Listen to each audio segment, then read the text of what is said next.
महाराष्ट्रात दिल्लीमध्ये 10 वर्षापूर्वीच्या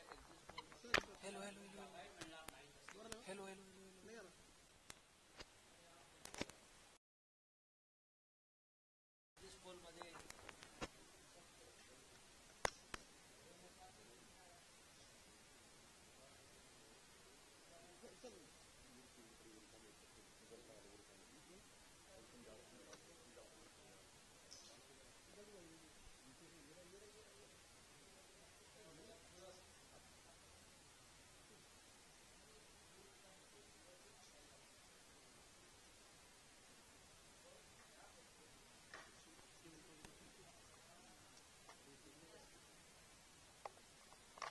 जनता पक्षाने पैसा आणि सत्ता याचा अतिरेकी वापर केला आहे काल रस्त्यावर दिसत होतं. आपच्या किंवा काँग्रेसच्या कार्यकर्त्यांना लहान सहान प्रकरणामध्ये पोलीस स्टेशनला बसवून ठेवण्यात आले, दिवस गुन्हे दाखल करण्यात आले अनेक कलमाखाली. आणि त्याच गुन्ह्यासाठी भारतीय जनता पक्षाच्या लोकांना साधी विचारणाही केली नाही. त्याचं कारण असं की मला सांगण्यात आलं की वरून आदेश आहे, ऊपर से ऑर्डर है कि बीजेपी के लोगों को खुली छूट दीजिए, हम देख लेंगे. अशा पद्धतीनं कालची निवडणूक झालेली आहे. त्याला फेअर इलेक्शन म्हणत नाही. महाराष्ट्रामध्ये आम्ही यातून गेलो, महाराष्ट्राचाच पॅटर्न दिल्लीत राबवण्याचा प्रयत्न झालेला आहे. पण महाराष्ट्राच्या निकालानंतर आपचे कार्यकर्ते हे अधिक सावध होते, काँग्रेसचेही लोक सावध होते. तरी मला अजूनही वाटतं की आप आणि काँग्रेस एकत्र लढले असते तर भारतीय जनता पक्ष हा आसपास सुद्धा आला नसता, बहुमताच्या किंवा या चुरशीमध्ये उतरला नसता. दुर्दैवानं दोन हे प्रमुख पक्ष इंडिया आघाडीतले वेगळे लढले आणि त्याचा फायदा नक्कीच होऊ शकतो. सर, 5 तारखेला मतदान झालंय, 8 तारखेला निकाल आहे, 3 दिवसाचा गॅप आहे. 17 दिवसाच्या दोघांमध्ये इतका गॅप का ठेवला जातो? दिल्ली एक लहान राज्य आहे, 70 जागा आहे, मतदान कमी असतं. आणि पाहावं लागेल महाराष्ट्रात ज्या चुका आमच्याकडून झाल्या, 19 स्ट्रॉंग रूममध्ये ईव्हीएम ठेवलेले आहेत, या स्ट्रॉंग रूममध्येच घोटाळा होतो. बॅटरी किती चार्ज झाली शेवटपर्यंत आणि किती राहिली हे सगळं महाराष्ट्रात आमच्याकडे समोर आणलं गेलं. मतदार राज्यातले घोटाळे कसे झाले. पण आता आपचे कार्यकर्ते या बाबतीमध्ये अधिक तज्ज्ञ आणि माहीर आहेत. आम्ही 8 तारखेची वाट पाहतो. महाराष्ट्रातले मंत्री आहेत संजय शिरसाट, त्यांनी तुमच्यावर जरी अशी टीका केली. करू द्या ना. प्रयागराजला जायला पाहिजे होतं, तिथं चेंगरला असता तुम्ही तर शहीद म्हणता आला असतं, ती पण संधी दिली नाही. आम्ही प्रयागराजला जाणार आहोत. काल प्रधानमंत्री मोदी जाऊन आले. आम्ही कामाख्याला नक्कीच जाणार नाही रेडे कापायला, पण आम्ही श्रद्धावान हिंदू आहोत आणि श्रद्धेत आणि हिंदुत्वामध्ये गद्दारीला स्थान नाही, बेईमानीला स्थान नाही. तुमच्या राज्यामध्ये छत्रपती शिवाजी महाराज हे औरंगजेबाला लाच देऊन सुटले, पळून गेले असं सांगणारे लोक ज्या राज्यामध्ये वावरतात खुलेआम, तुमच्या विचाराचे लोक, सरकार काय करताय आणि तुम्ही आम्हाला सांगताय चेंगरून कोण मरणार हे भविष्यात तुम्हाला दिसेलच.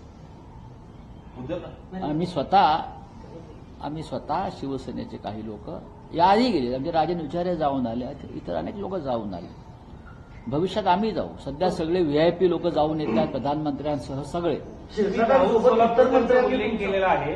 राहुल सोलापूरकर यांनी लिटमस टेस्ट होती, बोलून दाखवायचं असल्यानं संघाचे अनेक लोक अशा पद्धतीचे स्टेटमेंट देतात, नंतर माघार घेतली जाते.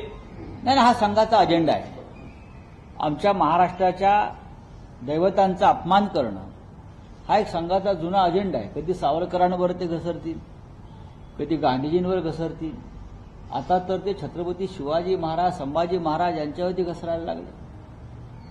अनेक प्रकारचे विकृत चित्रपट निर्माण करून संभाजी राजांचं विकृत चित्रण करण्यात आलं. काय करताय सरकार? या सरकारनं खरं म्हणजे चिरडून मारावं अशी परिस्थिती आहे. उदयनराजे भोसलेंनी काल म्हटलं गोळ्या झाडाव्या त्यांना औरंगजेबची अवलाद असंही म्हटलं. आणि मग त्यांनी स्वतः त्याची पूर्तता करावी ना. ते राजे आहेत, ते राजे आहेत. आम्ही त्यांचं मार्गदर्शन नेहमी घेतो. मग कोल्हापूरचे महाराज असतील किंवा सातारचे महाराज असतील त्यांचा संताप आम्ही समजू शकतो. ते राजे आहेत, आम्ही प्रजा आहोत शिवाजी महाराजांची. आम्हाला अधिक तळमळ आणि तिडीक आहे. क्षीरसागरबरोबर इतर मंत्र्यांनी तुमच्यावर टीका केली ती सांगतो. दादा भुसे म्हणतात तुमच्या डोक्यावर परिणाम झालाय. प्रवीण दरेकर म्हणतात तुम्ही किळसवाणी वक्तव्य करता. आणि शंभूराज देसाई म्हणतात चिठ्ठी काढणारा पोपट तुम्हाला ठाण्याच्या वेड्यांच्या हॉस्पिटलमध्ये भरती. आणि बघा कोण काय म्हणत आहे. हे जे सरकार आहे यांना विजयाचं डिप्रेशन आलेलं आहे. विजयाचं डिप्रेशन हा अधिक गंभीर आजार आहे. बहुमताचं डिप्रेशन. आणि त्या डिप्रेशनमधून ते बाहेर पडायला तयार नाही. आणि चुकीच्या पद्धतीने मिळवलेलं बहुमत, त्यातून मिळालेला विजय आणि त्या विजयाचा धक्का न पचवता आल्यामुळे आलेलं डिप्रेशन, त्यातून हे बोलतायत. मी काय बोललो ह्या ते समजून घ्या. त्यासाठी माणसानं साक्षर असावं लागतं. साक्षर असावं लागतं आणि इमानदार असावं लागतं. मला प्रश्न विचारला आणि मी विचारलं की फडणवीस साहेब आमचे वर्षा बंगल्यावर राहायला का जात नाहीत, हा संशोधनाचा विषय. त्या संदर्भात माझ्याकडे जी माहिती होती ती मी दिली. त्याच्यावर तुम्ही काउंटर करा, उत्तर द्या. लोकशाही आहे ना. मुळात आपण सगळे कामाख्याला जाऊन अघोरी विधी केलेत की नाही याच्यावर कोणीच उत्तर देत नाही. अघोरी विद्या ही अंधश्रद्धेच्या कायद्याच्या विरोधामध्ये असताना सुद्धा अशा प्रकारच्या पद्धतीनं राजकारणामध्ये जर कोणी काम करत असेल तर ते महाराष्ट्राच्या पुरोगामी संस्कृतीला आणि परंपरेला शोभणारं नाही असं जर मी म्हणत असेल आणि लोक मला वेडा ठरवत असतील. लोकांनी महात्मा फुल्या नाही, गाडगे महाराजांनाही आणि सॉक्रेटिसला वेडाच ठरवलं होतं ना. तो अशा प्रकारच्या भूमिका मांडत होता म्हणून पुरोगामी. हे पुरोगामी लोक नाही. ह्यांना जादू टोणा मंत्र ह्याच्यात विश्वास आहे आणि या माध्यमातून आम्ही जिंकलो असा त्यांना आत्मविश्वास आहे. माननीय देवेंद्र फडणवीस हे राज्याचे मुख्यमंत्री आहेत. आम्हाला त्यांची चिंता आहे, त्यांच्या कुटुंबाची चिंता आहे. आणि त्यांनी लवकरात लवकर वर्षा बंगल्यावर जाऊन शिरसावर होऊन राज्यकारभार करावा ही या जनतेची अपेक्षा आहे. पण कोणीतरी त्यांना रोखण्याचा प्रयत्न करत आहे. ही जर आमची चिंता असेल या महाराष्ट्राचे नागरिक म्हणून तर शिरसाट फिरसाटांना एवढं डिप्रेशनमध्ये जाऊन बोलण्याची गरज नाही. बोला विजयाचं डिप्रेशन, कारण हा विजय सरळ नाही. शिवभोजन तुम्हाला एवढी कशी खात्री आहे की मुख्यमंत्री 100% वर्षावर जाणार नाही? आणि एक सगळ्यात महत्वाचं म्हणजे राज्यामध्ये अंधश्रद्धा निर्मूलनाच्या संदर्भात कायदा आहे आणि अंधश्रद्धा निर्मूलना संदर्भात जे लोक काम करतात त्यांनी या संदर्भात जी बाहेर चर्चा आहेत, ज्या अफवा आहेत, त्या संदर्भात त्यांनी लोकांना सामाजिक सुधारणेचं काम करणं गरजेचं आहे, जागरण करणं गरजेचं आहे. कारण मुख्यमंत्र्यांच्या बंगल्यासंदर्भात अशा चर्चा होत असतील तर ती गंभीर गोष्ट आहे. आणि देवेंद्रजी काल बोललेले आहेत की ते त्यांच्या मुलीची परीक्षा झाल्यावर वर्षा बंगल्यावर जातील. त्यांनी वर्षा बंगल्यावर खरोखर जाऊन दाखवायला पाहिजे की मी अंधश्रद्धेच्या विरोधामध्ये काम करणारा मुख्यमंत्री आहे. शिवभोजन थाळी रद्द करण्याचा निर्णय राज्य सरकारनं घेतलाय, पण भुजबळांनी मुख्यमंत्र्यांना पत्र लिहून हा महत्वाकांक्षी प्रकल्प सुरू ठेवा अशी मागणी केलेली आहे. म्हणजे लाडक्या बहिणीचा तोटा इतर योजनांना बसतोय का? नक्कीच. आर्थिक परिस्थिती शिवभोजन थाळी ही आधीच्या महाविकास आघाडीच्या सरकारनं श्रमिक, कष्टकरी, गोरगरीब जनता याच्यासाठी केली होती. पण सरकारला आता ते गोरगरिबांना अन्न पुरवणं परवडत नाही, कारण त्यांना राजकारणात त्याचा उपयोग नाहीये. पण ठीक आहे, भुजबळ साहेबांनी हा विषय मांडलाय, आम्ही त्यांच्या मागे उभे राहू. चला. वाल्मिक कराडचा व्हिडिओ पाहिला म्हणून मोहिते नावाच्या एका मुलाला मारहाण करण्यात आली बीडमध्ये. बातम्या पाहिल्या म्हणून काल राज्याचे मुख्यमंत्री देवेंद्र फडणवीस हे बीड शहरात बीडमध्येच होते आणि त्यांनी खपवून घेणार नाही, सहन करणार नाही, कायदा हातात घेणाऱ्यांना वठणीवर आणेन वगैरे वगैरे वगैरे अशी वक्तव्य केलेली आहे. सुरेश धस यांनी हा मुद्दा मुख्यमंत्र्यांपर्यंत न्यावा, कारण ते बाहुबली मुख्यमंत्री असं धस साहेब म्हणतात. मग बाहुबलीने एका सामान्य माणसावर अशा प्रकारे हल्ला झाला असेल, मारहाण झाली असेल, तर ते मारहाण करणारे कोण आहेत हा मुद्दा सुद्धा सुरेश धस यांनी मार्गी लावावा. हा नुसतं वाल्मिक कराडचं भजन करून चालणार नाही. प्रत्येक स्तरावर इथे गुंडगिरी आणि गँगवॉर सुरू आहे. चला, हिरव्या सापांची वळवळ महाराष्ट्रात सहन करणं नाही. हिरव्या सापांची बिर्याणी आवडत असेल तर पाकिस्तानात असे राज्याचे मंत्री बोलतात. वेडे आहेत मुलं, डिप्रेशनमध्ये आहेत ते. आदित्य ठाकरेंना ताब्यात घ्यायची काय गरज आहे असं हायकोर्टानं म्हटलेलं आहे. दिशा सालियान प्रकरणामध्ये त्याचं स्पष्टीकरण द्यावं.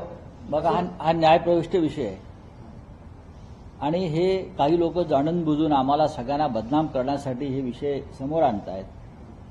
आणि म्हटलं ना, हे निराशेच्या गर्तेतून डिप्रेशनमधून सुरू आहे, विजयाचं डिप्रेशन. चला चलिए. रायगडचं पालकमंत्रीपद अजूनही शिवसेनेला देण्यात आलेलं नाही सर.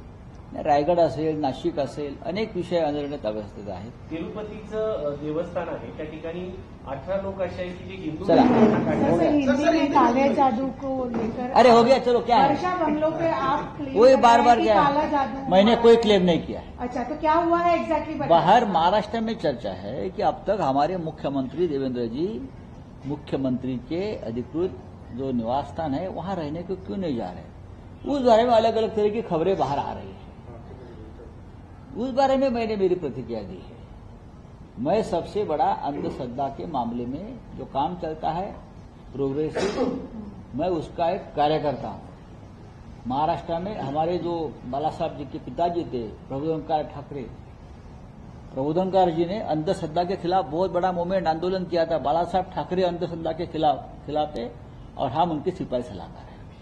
हमारे राज्य में इस प्रकार की कोई बात करता है और जो अंधश्रद्धा को ताकत देता है वो हम सहन नहीं करेंगे. इसलिए जल्दी से जल्दी देवेंद्र जी ने मुख्यमंत्री निवास पर रहने को जाना चाहिए. कल क्यों एग्जिट नहीं पोल जा आए, रहे हैं एग्जिट पोल आपके आने के हिसाब बाद से? एक मिनट, क्यों उस नहीं बारे आ रहे में हैं? मैंने बात किया है, बार बार क्या बात कर रहा हूं. सोयाबीन खरेदीच्या संदर्भात मुदतवाढ दिली, मात्र अजूनही शेतकऱ्यांचे ट्रॅक्टर लाईनीमध्ये उभा 4 आहे. दिवस आज झाले, शेवटचा दिवस आहे. शेवटचा दिवस आहे. केंद्र सरकार तुम्ही खासदार राजाचं आम्ही आवाज उठवणार का? कालच आम्ही माननीय शरद पवार साहेबांशी याच्यावर चर्चा केलेली. कालच आजही आम्ही पवार साहेबांशी चर्चा करू सगळे आणि त्या संदर्भात सामुदायिक एक राज्य म्हणून काय निर्णय घेता येईल, पुढे जाता येईल का, त्याविषयी आम्ही आज ते करू. Exit poll, exit poll. Exit poll कल जिस तरह से आया है, देखिए, एग्जिट पोल आते हैं चले जाते हैं. महाराष्ट्र का एग्जिट पोल हमने देखा है. हम कोई सरकार, हमारी सरकार आ रही थी, हरियाणा में कांग्रेस की सरकार आ रही थी. तो अभी 8 तारीख को सुबह पता चलेगा 10 बजे क्या सच है और क्या गलत है.